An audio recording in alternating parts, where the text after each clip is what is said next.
As obras do cinema mudo de Buster Keaton foram exibidas no dia 12 e 19 de maio, no Teatro do Abelardo. Confira!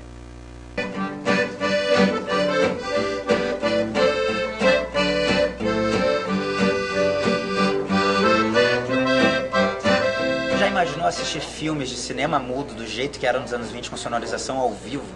Nos dias 12 e 19 de maio ocorreram no Teatro do Abelardo o Cine Teatro Remix, com uma exibição de curtas do Buster Keaton, interpretação sonora dos músicos Márcio Fulber e Fernando Caramori. Para a trilha sonora desse filme, além dessa parte original que a gente fez, a gente adaptou algumas músicas como valsas ciganas tradicionais e temas do jazz tradicional, mas que já são de domínio público lá, 1920, 1930, e músicas até mais antigas, e somou ali, fez uma liga quente com o Buster Keaton. Então, dentro disso, a gente trabalha variações de ritmo, variações de intensidade, improviso, muito improviso.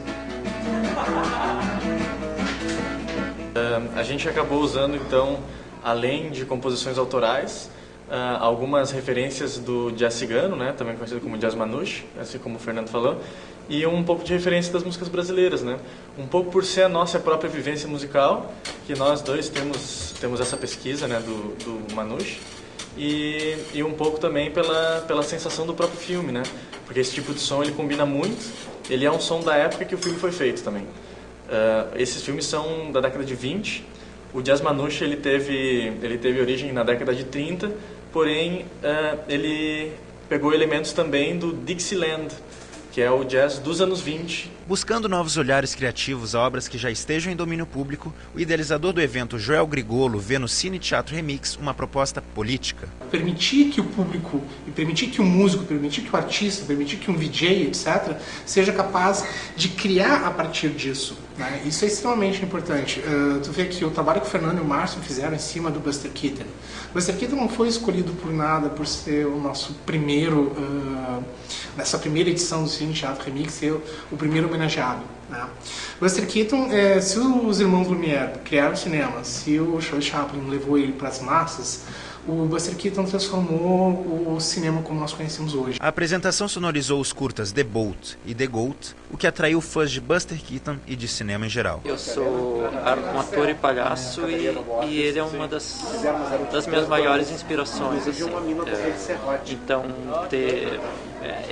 para mim ele é muito genial, eu gosto muito dele, ele é um palhaço acrobático, as gags dele são geniais, super criativas. Marcou muito a comédia. A comédia deve muito a ele, os palhaços devem muito a ele.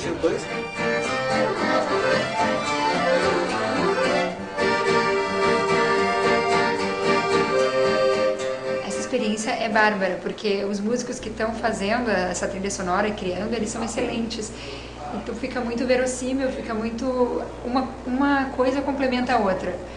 A música complementa o filme e da maneira como eles fazem é hilário. Aprecio muito cinema, não conheço muito o trabalho do Buster Keaton, mas a gente vê que muitas coisas nos filmes de hoje tem muita influência, né, desse tipo de filme de antigamente, cinema mudo. Por fim, teve um bate-papo com os músicos, encerrando o espetáculo.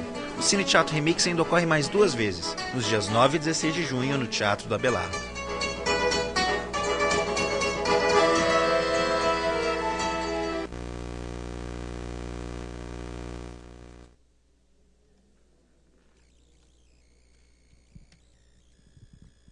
Bom, meu nome é João Grigolo, como você já deve estar sabendo, certo? Junto com o Lucas aqui e algumas outras pessoas, nós somos os irresponsáveis pelo Mad Hackers aqui de Porto Alegre. O Mad Hackers é um espaço que é um hackerspace, o primeiro hackerspace de Porto Alegre. A gente gosta de dizer que é o primeiro para não ser o único. A gente acha que deveriam ter hackerspaces em todos os bairros, escolas, hospitais, sei lá mais o que, dentro da cidade. São espaços extremamente interessantes, porque são espaços protegidos de criação e principalmente para te errar e aprender uma coisa nova, para te exercer a tua criatividade. E nesse sentido, assim, a gente tem diversos projetos, certo? Dentro tudo da filosofia de um hackerspace. Os hackerspaces nascem nos Chaos Camps, na Alemanha, certo? Que é um lugar em que tu coloca engenheiros, que tu coloca arquitetos, que tu coloca artistas plásticos, pintores, músicos, etc. E de lá sai um monte de coisa extremamente interessante, unindo tecnologia e arte. Tá? Nós somos militantes, entre aspas, né, do conhecimento livre. Para nós, o software livre é um dos genes ou pilares que a gente tem dentro do que nós conhecemos ou chamamos de conhecimento livre. A gente acredita que o conhecimento, esse sim, é o maior bem que a humanidade tem. Né? Isso é também a melhor forma da gente ser livre. Através do conhecimento, tu pode ser realmente livre. Mas o conhecimento ele tem que ser exercido. O conhecimento não é algo douto ou para ficar preso numa biblioteca dentro de uma academia. O conhecimento ele tem que ser colocado à prova. O conhecimento tem que ser colocado a serviço de criar coisas, a serviço de transformar o mundo à sua volta, certo? Tecnologia nada mais do que é isso também. Ela é uma ferramenta que nós utilizamos para transformar o mundo à nossa volta ou então se relacionar com esse mundo. Tá? São interfaces que nós utilizamos na nossa relação de conhecimento para com o mundo, certo? Então, tecnologia pode ser praticamente qualquer coisa, desde a cadeira que vocês estão sentados até a câmera que a gente está utilizando ou o computador. Né? A gente não tem que se ater tanto ao conceito de tecnologia enquanto um construto complicado, ou digital, ou mecânico, etc. Tudo é tecnologia, certo? Tudo que é ferramenta que tu utiliza, ela é tecnologia. E como toda ferramenta, ela pode ser utilizada de uma forma nova e criativa. Certo? Toda ferramenta ela pode ser reapropriada e adaptada a seu uso. É um dos direitos, por exemplo, que nós garantimos com as licenças de software livre. Nesse sentido, eu comecei a pensar, por que a gente não começa a brincar novamente, dentro do espírito dos hackerspaces, com a questão de cultura? Vamos dar uma olhada no que é a produção cultural no final das contas. Uma obra, seja ela, qualquer obra artística, seja um filme, uma música, um livro, um quadro, etc., ela nada mais é do que um resumo, um discurso, a visão que o artista tem sobre um determinado aspecto do mundo à sua volta, da sociedade. Ao mesmo tempo, ela também é uma ferramenta, porque através desse discurso ele tenta passar uma mensagem. Através dessa mensagem ele está querendo ou se comunicar com o mundo à sua volta, ou transformar o mundo à sua volta. Então, a conclusão lógica é que a arte também deveria ser hackeável. Certo? Bom, o problema quando a gente chega em arte é a mesma coisa que nós temos o problema com a Microsoft, por exemplo, que agora está até mudando um pouquinho com o seu novo diretor. Mas a gente tem a questão da arte é um dos espaços mais fechados quando a gente vai trabalhar a questão do direito do público em relação à arte. Quando a gente fala de arte, mesmo do ponto de vista do conhecimento livre, a gente tenta criar mecanismos de defesa do direito do autor. Creative Commons nada mais é, por exemplo, um conjunto de licenças mais abertas, digamos assim, mas que estão ainda focadas no direito do autor. Elas não estão focadas no direito do público. Certo? Elas garantem mais o direito que o autor tem sobre o controle do que vai ser feito sobre a sua obra do que o das pessoas de adaptar essa obra, por exemplo. Tá? Então, quando a gente vê o software livre, por exemplo, a capacidade que a gente tem de entender, analisar o código, ou então de pegar, transformar esse código, adaptar ele à nossa realidade, distribuir isso, distribuir essa modificação adiante, a gente não vê isso aplicado à arte. É extremamente complicado fazer isso, numa analogia simples entre as duas coisas. Tá? O Cine Teatro Remix, ele nasce para nós dessa necessidade de interagir com o mundo da arte. Certo?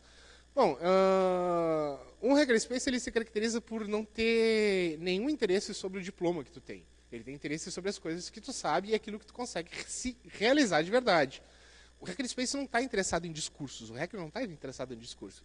Então, assim, eu venho da área de humanas, né? Eu sei o suficiente de C, por exemplo, e Python, para não morrer afogado e para conseguir fazer meus projetos. Né? Então, assim, uma das primeiras coisas que eu fiz quando eu entrei no hackerspace, não porque o hackerspace me pedia isso, não porque os outros colegas me pediam isso, mas eu tinha uma necessidade de me legitimar. Então, eu fiz um videogame baseado em Arduino. E de lá para cá eu já fiz bicicleta, eu já fiz arcade, eu já fiz temporizador, eu já fiz um monte de projetos, certo? E aí, assim, o Mad Hackers teve a oportunidade de sair logo do seu primeiro ano que a gente começou, a gente estava numa galeria comercial. Era horrível aquilo, certo? Eram os garotos do computador, no meio de advogado, no meio de... como é que é? Dentista, salão de beleza, etc. E ninguém nos entendia. A gente era os guri do computador, certo? Apesar da idade já avançada de alguns, como a minha, por exemplo.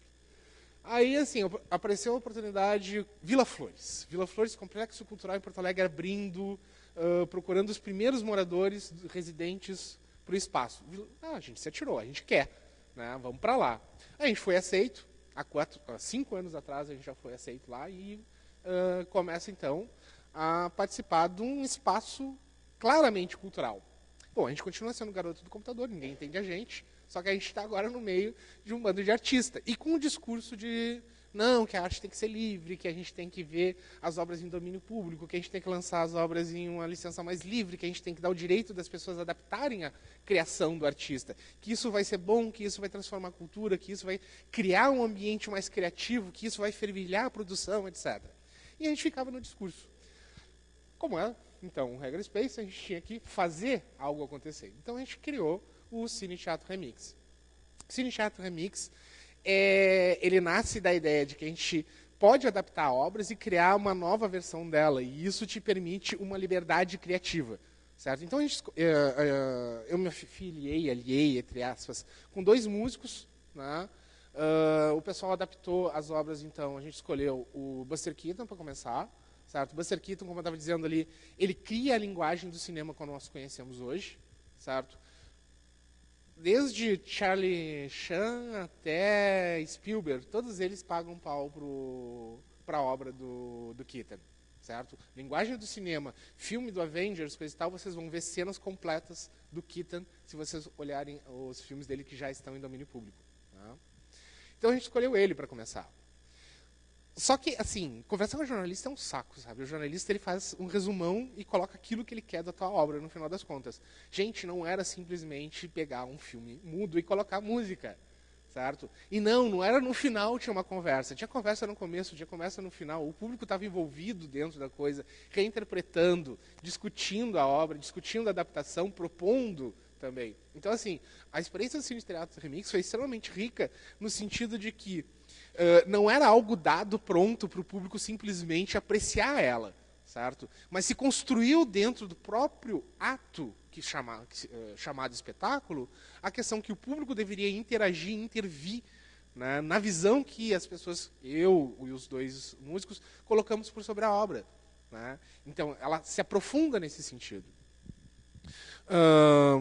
A questão toda para nós é começar a construir uma nova lógica sobre a produção cultural. Imagina vocês se, por exemplo, o Daredevil, certo, estivesse em domínio público. Só para explicar para vocês, Daredevil está em domínio público. Daredevil, na verdade, foi um personagem criado em 1924, certo? Ele era um cara que se vestia de vermelho, ele atirava bumerangues, certo? E era mudo. Tá? Aí o Stan Lee, quando o Daredevil entra em domínio público, o que ele faz? Ele se apropria do nome Daredevil, ele troca a mudez por cegueira, certo? E troca os bumerangues por como é que é o nome mesmo? Esqueci agora, que é característica do Daredevil. Hã? Um chaco? Não é? Então tá. Mas assim, o próprio Daredevil, ele é domínio público. Não com as características que o Stan Lee colocou agora, a gente não pode utilizar. Mas tanto o nome como o personagem, que é um personagem portador de uma deficiência física, certo? Portador de necessidades especiais, deficiência física, etc. E que se veste de vermelho e é conhecido como um demônio. Certo? Olha a riqueza de coisas que foram produzidas em cima desse personagem depois que ele se transforma em domínio público. Tá? Lutar tão ferrenhamente como nós lutamos hoje pelo direito do autor, na verdade significa lutar pelo direito das grandes distribuidoras, certo? Quem conhece ou sabe quem é o Bob Kane? Sério? Bob Kane, o criador do Batman. Certo? Assim, só depois de 2005 que foi colocado nos filmes, por exemplo, né, o nome Bob Kane, baseado no personagem criado por Bob Kane. Antes não se colocava. Os criadores do Superman, na verdade, eles morreram pobres e passando necessidade, certo? Com um reconhecimento tardio, só nos 4 últimos filmes que veio o reconhecimento do nome deles, por exemplo, como criadores do Batman. A DC possui todos os direitos. Do Batman, não, desculpe. Super-Homem, eles possuem todos os direitos. João Gilberto, rei da bossa nova brasileira, certo? João Gilberto não tem mais a propriedade das suas músicas. A propriedade das suas músicas está com a Sony. Sony CBS, certo? Então, assim, na verdade, não adianta muito a gente ter licenças que garantam o direito do autor e o direito de distribuição livres, certo? Se os meios de produção, no final das contas, e distribuição da arte continuam ainda em grandes conglomerados. Na verdade, o que a gente está fazendo quando defende o direito do autor é defender o direito desses grandes conglomerados ainda de lucrar exponencialmente com as obras de outras pessoas, certo? Existem outras experiências, existem outras formas de distribuir. A internet, o computador hoje, o Lucas vai fazer várias palestras sobre isso, elas se transformam em pequenas fábricas, em pequenos meios de produção, certo? E distribuição também da arte. Existem formas novas, diferentes que a gente pode fazer a coisa acontecer nesse sentido. Vamos dar uma olhada com o Conjunto Mineiro, que eu vou esquecer o nome agora. Trem do não sei o quê? Tá. Valeu. O pessoal tem até uma música numa das últimas novelas das 8, na Globo, etc. Eles não lançam CDs. Eles não distribuem a sua música através de grandes empresas, né? Eles têm... Oi? Gravadores. Eles têm a distribuição, tu pode fazer o download gratuito e também tu pode fazer a reprodução gratuita das suas músicas, certo? O que eles ganham dinheiro é como qualquer outro artista musical, eles ganham dinheiro através dos shows, certo? E a música, a distribuição da sua música, na verdade, ela passa a ser uma forma de propaganda. Se eu não me engano, foi o Metallica mesmo que fez a pesquisa de onde as suas músicas eram mais baixadas, roubadas, compartilhadas, roubartilhadas, né? E marcou shows justamente nesses países e cidades onde as pessoas faziam o download pirata, entre aspas, das suas músicas. Ou seja, a indústria de arte, como nós conhecemos hoje, por exemplo, o Warner, que faz um filme, quer vender ele no cinema e depois lançar o DVD, não é daí que vem verdadeiramente o retorno financeiro deles. O Lucas, ele vai falar. Só vou me apresentar, pessoal. Eu sou Lucas Avac. Eu, como o João já disse, eu participo do Match Hackers. Tem umas palestras hoje sobre música com software livre, mas uma das coisas que eu me preocupei muito sempre, e acho que porque a geração das pessoas que têm a mesma idade que eu, 20 e tantos anos e tal, a gente pegou muito essa questão da pirataria, que eu já estava falando. Teve um negócio do Metallica que foi engraçado, que eles meio que queriam processar as pessoas que estavam baixando as músicas deles, que é uma coisa muito estranha. Tentaram lutar contra o surgimento dessa indústria, que hoje virou uma coisa totalmente diferente, né? E a gente realmente está distribuindo digital, que é uma coisa que eles não tiveram, e quem teria naquela época, mas eles não tiveram a sacada de ver que era o que ia virar, né? A distribuição musical. Mas uma coisa interessante que eu gostaria de complementar disso que o João está falando é que realmente, assim, ó, os artistas, eles têm medo que sua música vai ser roubada, que nem eles pensam, vai ser copiada, vai ser tocada em algum lugar e eles não vão receber, alguém vai usar num filme, não vai pagar para eles. Mas o que acaba acontecendo, na realidade, é que hoje a gente tem uma saturação absurda de artistas de música que são bons, mas as pessoas não têm, assim, digamos, todas as pessoas do mundo não têm tempo de ouvir todas as músicas novas que são lançadas. E os artistas realmente hoje estão penando para fazer a pessoa ouvir a sua música, para distribuir a sua música e ela chegar na pessoa que gostaria disso. E eu acho que alguns artistas estão começando a perceber que, na realidade, não importa muito se tu proíbe a pessoa de distribuir a tua música, porque na prática ela já faz, é o que a gente viu com a pirataria. Se eu quiser copiar, tu pode botar a restrição que tu quiser, a pessoa acaba fazendo isso. E a licença livre, ela não vem, que nem o Joel disse, eu não vejo ela, ou acho que não deveria ser vista, como uma restrição dos direitos da pessoa para proteger os direitos do usuário. Porque isso nunca vai acontecer, o usuário vai acabar quebrando se ele quiser. Mas a licença livre pode servir como um aviso ou digamos, um contrato assim, não assinado, em que o artista já disse: essas são as coisas que você pode fazer e eu não vou te encher o saco se tu fizer isso. Porque é isso que acaba acontecendo. Porque se as músicas do Metallica tivessem licença livre naquela época, um conceito que não existiria, um conceito anacrônico, mas se elas tivessem licença livre, o Metallica não ia poder ter dito assim: eu vou achar as pessoas, eu vou processar, ou eu vou tomar tais e tais ações legais, porque a licença já teria dito: você pode redistribuir, você pode fazer isso, você pode fazer aquilo. E daí os usuários estariam fazendo isso e eles não estariam, mesmo que ninguém se importe muito com uma reprodução ilegal ou qualquer coisa, eles saberiam que não é um crime, que não é acionável legalmente isso. E isso é um valor que é uma coisa que eu busco, acho que o Joel está buscando, eu tento convencer os artistas. Fazer uma relação mais honesta, uma relação assim mais...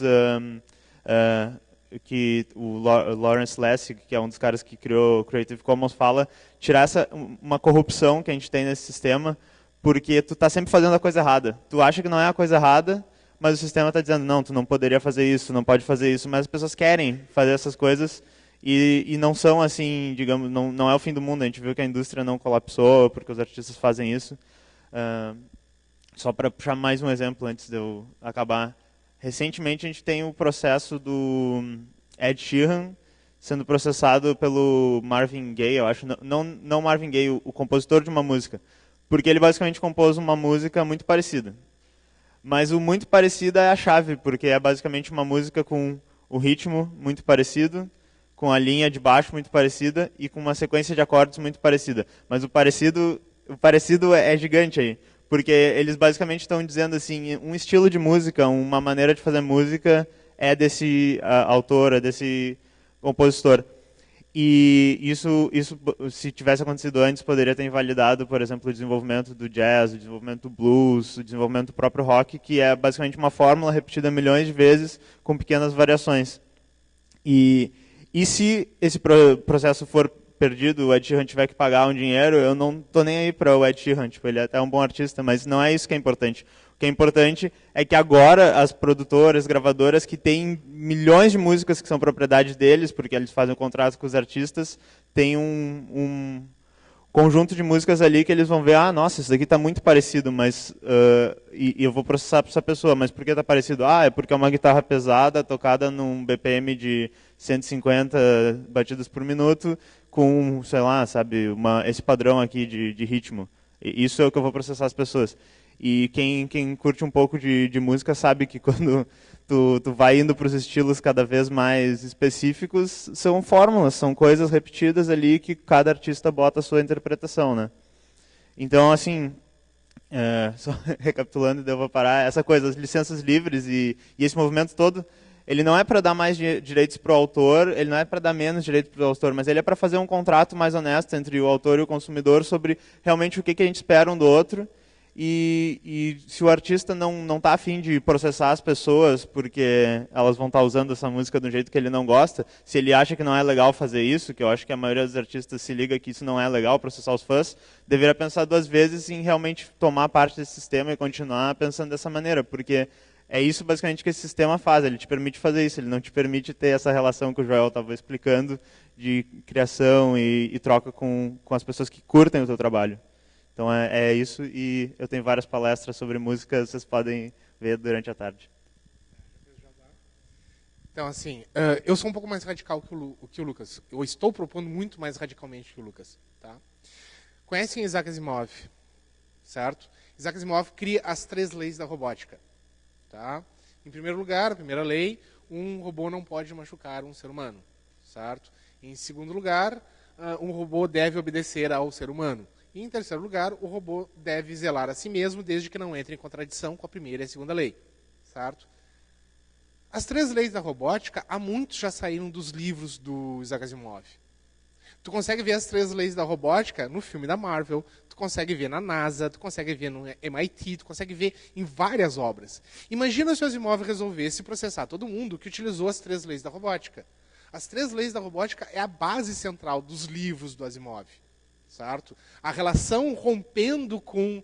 A relação homem-máquina que rompe com o Frankenstein, com o complexo de Frankenstein, em que a máquina é criada, a máquina se rebela e a máquina mata seu criador, e o Asimov detestava isso, tá? É garantida, e é o cerne da obra dele, é garantida pelas 3 leis da robótica. Ao invés de brigar com todo mundo, ele ficou extremamente lisonjeado. E isso ajudou muito na venda dos seus livros e no conhecimento do seu nome. Ele é reverenciado até hoje por isso. E se um dia a gente tiver uma inteligência artificial, pode acreditar, eles vão dar um jeito de colocar as 3 leis da robótica nessa inteligência artificial. E é esse o poder da coisa. Um artista, quando abre mão de apenas ele ser capaz de utilizar a sua própria obra, dá licença para as pessoas criarem em cima dela, ele se beneficia. O que a gente está dizendo é justamente isso. A obra, ela é uma narrativa que deve ser considerada dentro de um determinado contexto social. Ninguém criou a própria linguagem, certo? A gente não criou o português para estar aqui conversando hoje.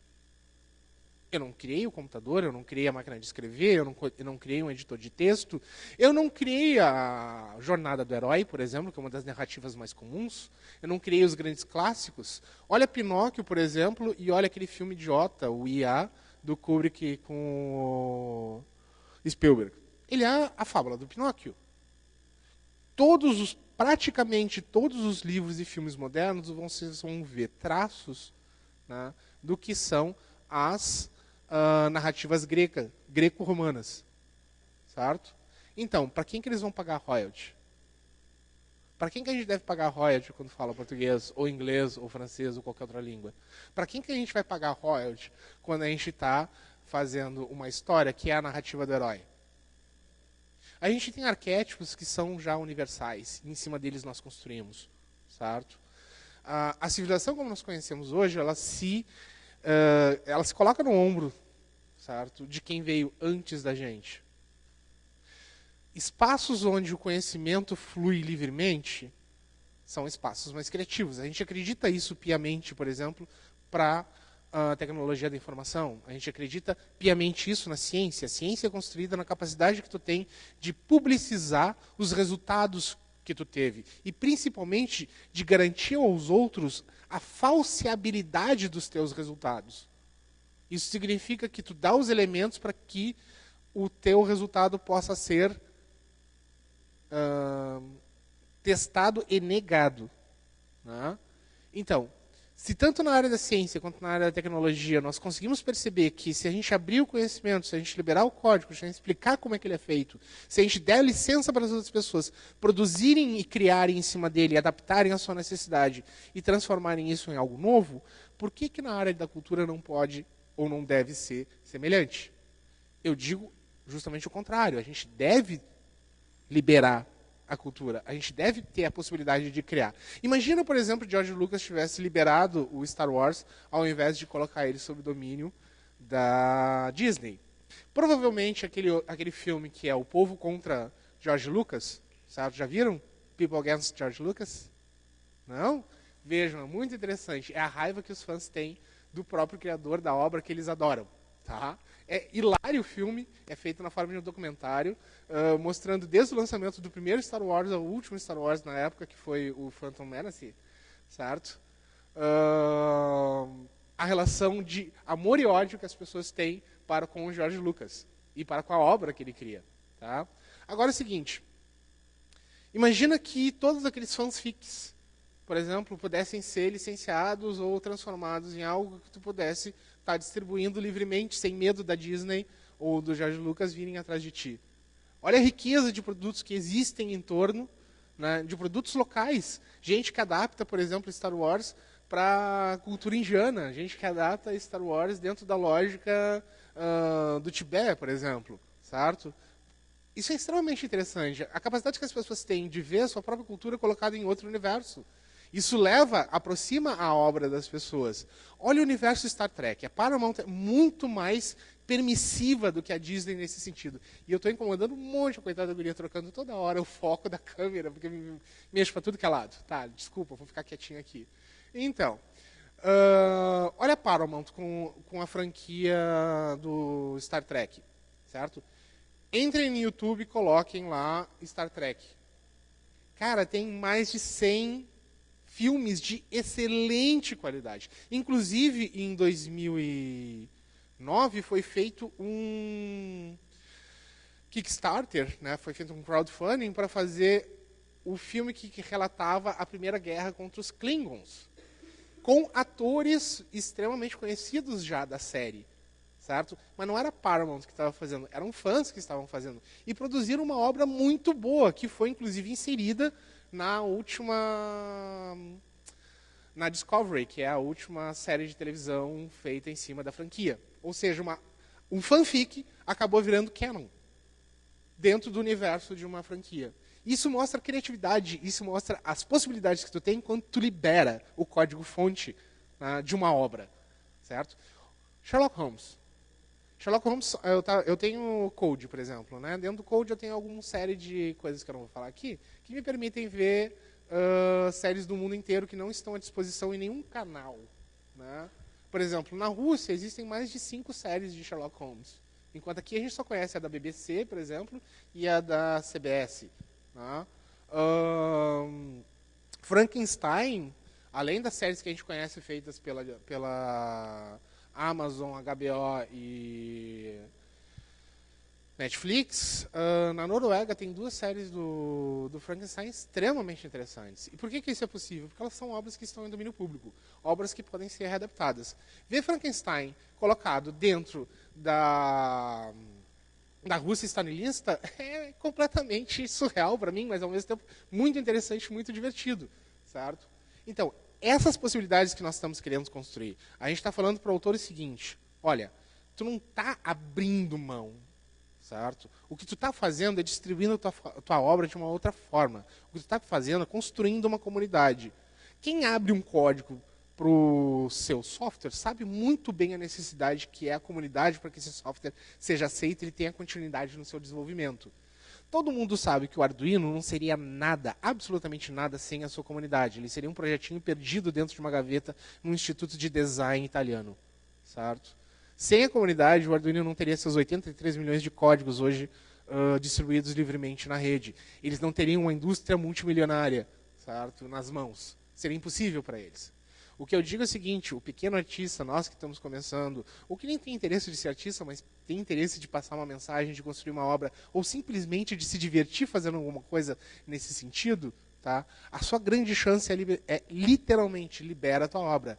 Usa a analogia que nós fazemos com o software livre. Cria a própria comunidade. Distribui ela de uma forma permissiva. Permita que se crie um biossistema, um sistema orgânico em torno da tua obra. Isso vai fortalecer a tua posição enquanto criador, por incrível que pareça, fortalece a tua posição enquanto criador, e ao mesmo tempo que permite que a tua obra se expanda e crie um universo muito maior e que atinja um número muito maior de pessoas.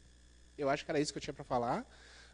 Vocês querem comentar, brincar? Vamos fazer perguntas?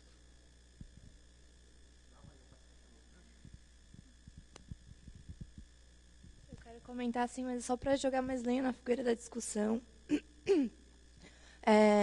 Como é que tu acha que fica por parte dessas pessoas assim, que às vezes estão em busca de reconhecimento, ou de dinheiro, ou de fama, e às vezes vem os seus projetos, ou parte deles, né, alguma coisa que a pessoa originou, sendo reconhecidos assim por uma outra empresa ou por uma outra pessoa, assim. É só para agregar, não é para confrontar. Não, é justamente isso que a gente está conversando. Vamos sair um pouquinho da obra de arte e vamos falar sobre... Volta para a câmera. Vamos falar sobre limpadores de para-brisa.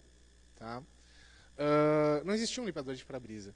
Certo? O cara que inventou fora da indústria automobilística. Certo? E ele tinha uma negociação longa com a Ford para vender os seus limpadores de para-brisa. O que aconteceu? Um dia ele estava passeando na rua e viu os Ford saindo de fábrica com um limpador de para-brisa não licenciado. Ele demorou 20 anos para conseguir brigar e lutar contra a Ford e ganhar algum ressarcimento que foi pífio e ridículo. Foi um brasileiro que construiu todo o hardware, e não é API, mas digamos que seja API, uma analogia, tá? Para a secretária eletrônica. Ele não viu um dinheiro sobre isso. Certo? E assim tu vai ver vários inventores ao longo do mundo que patentearam suas obras, seus inventos, têm a propriedade intelectual delas, tá? Em que as grandes empresas esperam expirar a patente para colocarem ele em produção. Obra de arte é a mesma coisa. O caso do João Gilberto que a gente falou. Certo? O João Gilberto é reconhecido pela sua obra, mas ele não ganha um tostão com a sua obra. Por quê? Porque a CBS e Sony têm todos os direitos sobre a sua obra. Ele perdeu esses direitos para eles. Tá? Então, bato ainda na tecla. Não adianta tu ser extremamente criativo, não adianta tu ser extremamente inventivo, não adianta tu ser um Wozniak, se tu acaba não tendo um Steve Jobs por detrás. Certo? O Wozniak que é o geek de verdade, o Jobs era o cara que transforma as ideias do outro em um produto.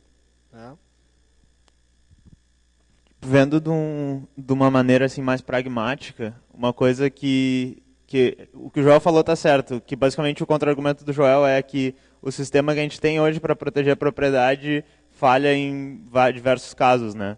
E uma das coisas que eu vejo é que seria uma solução assim mais pragmática, como eu disse, a gente precisa ter regras mais claras do que a gente pode fazer ou não e de como funciona essa relação para que tu não esteja na mão de alguma grande corporação ou de algum governo que eventualmente vai ter mais poder do que o artista quando precisar abusar dele, que é basicamente isso que a gente não quer. Então, uma das coisas que funciona bem, e não necessariamente é a solução para tudo, mas nos Estados Unidos, como tu faz canções covers e tal, por que tem tantas canções covers e não tem muita preocupação com isso? Porque tu basicamente paga uma taxa fixa e grava uma canção que foi composta por outra pessoa. Não necessariamente é perfeito isso, não sei, a taxa é uma coisa, eu acho, entre $5.000, uma coisa assim, mas pelo menos tu sabe que se tu fizer isso, acabou, não tem mais conversa, ninguém vai te processar e tal, tu bota o nome do artista interpretando uma canção de tal pessoa e já era. Então, eu sou a favor de fazer coisas mais assim na distribuição de cultura. Eu sou a favor da autoria, que é Creative Commons, a licença mais simples, que não bota nenhuma restrição, ela ainda bota a restrição de distribuir com autoria, porque para mim é o mínimo. Só que ao mesmo tempo, né, eu tenho essa coisa assim, essa veia mais radical que o João concorda comigo, que algumas coisas tu pode até ser o autor, mas elas já iam ser inventadas ou criadas por alguém. Assim. É muito a questão do momento histórico, as grandes invenções e tal. É uma pessoa, mas se ela não tivesse publicado naquele ano, no ano que vem ia ter mais 3 pessoas com a mesma invenção. Então, por um lado, também eu acho assim que tem que ser um pouco mais radical e dizer para as pessoas também, vocês merecem reconhecimento, mas vocês não são donas de tudo também. Tu não cria nada do zero, tu não tira nada do zero. Então, e de novo, se começar a colocar etiquetas em tudo, e preço em tudo, e donos para tudo, o que acaba fazendo é que alguém pega e concentra tudo isso, que são grandes corporações, as gravadoras, no caso da música. É uma coisa que a gente já viu, assim, e a gente pode falar um pouco mais com propriedade, que acaba acontecendo essa distorção, assim. Cambridge Analytics, eles estão bem na moda da gente reclamar deles agora, né? Mas são os caras que conseguiram fazer, a partir de 5 dados, descobrir em quem tu vai votar ou qual é a tua sexualidade. E dados do tipo, qual é a tua, onde é que tu mora, a tua idade e teus páginas que tu curtiu, etc. Né? Ou seja, a gente não é tão especial assim que nem a gente gosta de imaginar. Se o cara só pelo meu endereço consegue saber em quem eu votar, qual é o meu gênero, certo? Isso é extremamente complicado. Né? O que o Lucas está falando é um pouco de verdade, assim. É um pouco de verdade, não, é bastante verdade. Na sociologia a gente estuda bastante isso, que um autor nada mais é do que o resumo da sua época. Certo? O autor, ele não é um gênio que consegue tirar do nada alguma coisa.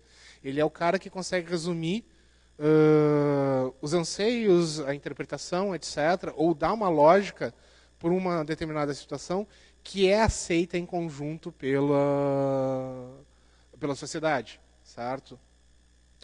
Entenda assim, a carisma não é algo que tu tenha, é algo que as pessoas depositam em ti. Da mesma forma, a genialidade de um artista é vista pelos olhos das outras pessoas, certo? Tu deposita naquele artista, olha, ele tem um significado para mim, ele explicou para mim isso funciona, isso existe.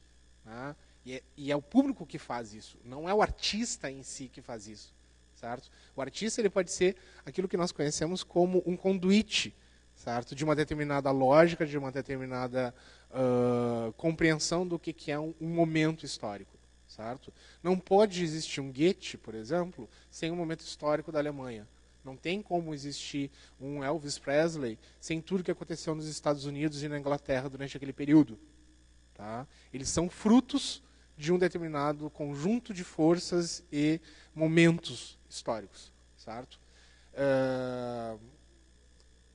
Mary Shelley, na verdade, e o Frankenstein que a gente fala tanto, tem outras 4 ou 5 obras similares da mesma época, certo? A dela foi que conseguiu colocar de uma forma que as pessoas aceitaram mais a ideia, ou os anseios e os medos daquilo que estava se construindo na Europa no momento.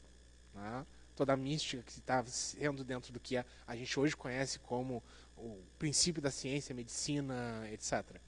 Tá? Esse é o ponto principal, eu acho, que a gente tem para a justificativa que a gente leva de que o autor tem que e deve liberar a sua obra, inclusive com uma forma de aumentar a sua capacidade de ser visualizado.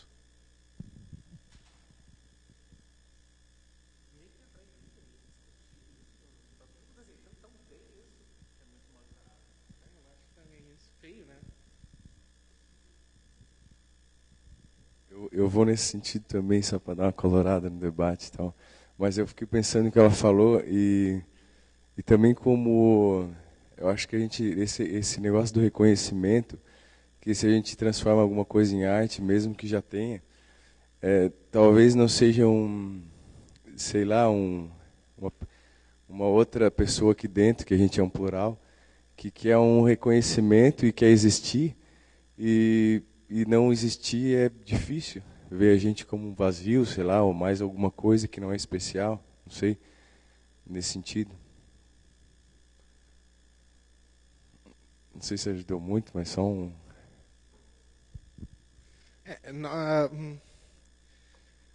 O ser humano é a busca de uma identidade, certo? Identidade é uma coisa que a gente constrói contra o outro, certo? Identidade é construída contra o mundo lá fora.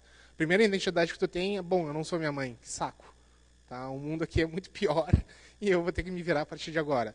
E a gente, realmente, grupos identitários, a gente se constrói ante alguma coisa, ante um outro grupo. A tua própria identidade visual, porque é os 5 minutos que apareceu ali, aí eu me confundi.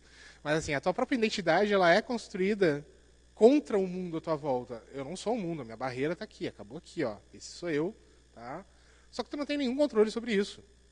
A correntinha boba do Facebook que está correndo por aí tem um fundo de verdade. Existe nessa sala agora pelo menos uns 42 Joéis. Cada um de vocês vê e analisa o que eu estou falando a partir das experiências que vocês mesmos têm, certo? Essas experiências constroem uma versão do Joel completamente diferente do que essa que você está falando, certo? A capacidade, a necessidade que nós temos de que as pessoas nos compreendam vem um pouco daí. A gente produz textos, a gente produz arte, a gente produz código, a gente produz uma série de coisas tentando mostrar para as pessoas, olha, esse aqui sou eu, certo? Sim, o mundo da arte é o mundo do ego, certo? E o ego, cara, olha, é divertido um bando de artistas numa sala tentando discutir alguma coisa. O ego é forte, tá? Mas ao mesmo tempo ele é forte também no mundo da TI e da informática, certo? Onde a gente está programando, etc. O programador é um bichinho cheio de ego também, com uma necessidade muito grande de dizer que foi ele que fez alguma coisa, tá? Mas a gente conseguiu construir um movimento extremamente forte, extremamente grande, que parte da necessidade de compartilhar esse conhecimento e largar um pouquinho do seu ego, justamente para passar adiante algo e construir uma coisa que é para fora de si. E estão avisando que é melhor calar a boca que está acabando aqui, certo? Agradeço a todos vocês pela paciência de nos escutar. A gente está numa mesinha aqui na frente. E se quiserem visitar nós lá no Vila Flores, a gente está de portas abertas, certo? Nosso site é matihackers.org. Desculpa por tudo. Valeu, galera.